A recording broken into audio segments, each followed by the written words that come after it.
এক আল্লাহর বান্দা নিয়ত কইরা বিয়া করলো, মাইয়া পাইছে ভালো বাবার সন্তান।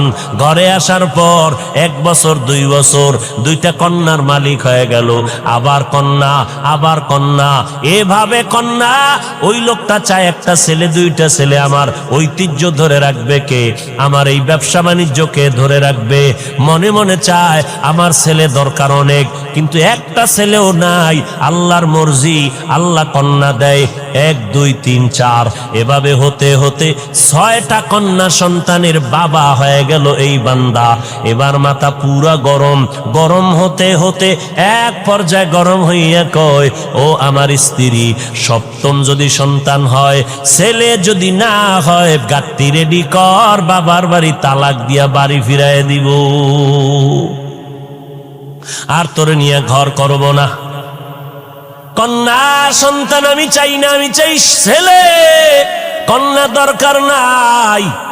আল্লাহর বান্দি স্বামীর সাথে কখনো তর্কে জড়ায় না, কারণ স্বামীর পদতলে স্ত্রীর জন্য আল্লাহর রহমত বর্ষিত। ও স্বামী, মদিনার নবী বলেন, আল্লাহ যদি আল্লাহ ব্যতীত অন্য কাউকে সেজদা করার আদেশ দিতেন, নারীদেরকে বলতো পুরুষের কদমের মধ্যে সেজদা করো।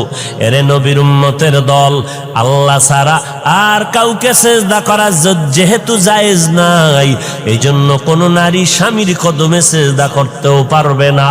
আল্লাহর বান্দা আল্লাহর কাছে বারবার ছেলে চায়, স্ত্রীর সাথে রাগ করে।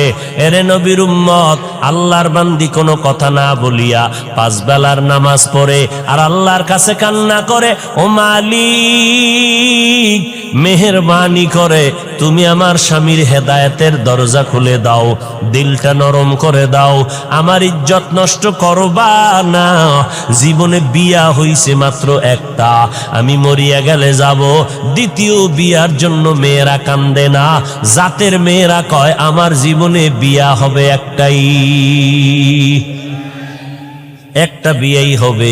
ও আল্লাহ, আমার স্বামীর ঘর আমি ছাড়ব না, তুমি আমার স্বামীর হেদায়েতের দরজা খুলে দাও। মাইয়াহদিল্লাহু ফাহুয়াল মুহতাদ ওয়া মাইয়ুদলিল ফালান তাজিদ লাহু ওয়ালিয়াম মুরশিদা। হেদায়েতের মালিককে একমাত্র আমার আল্লাহ।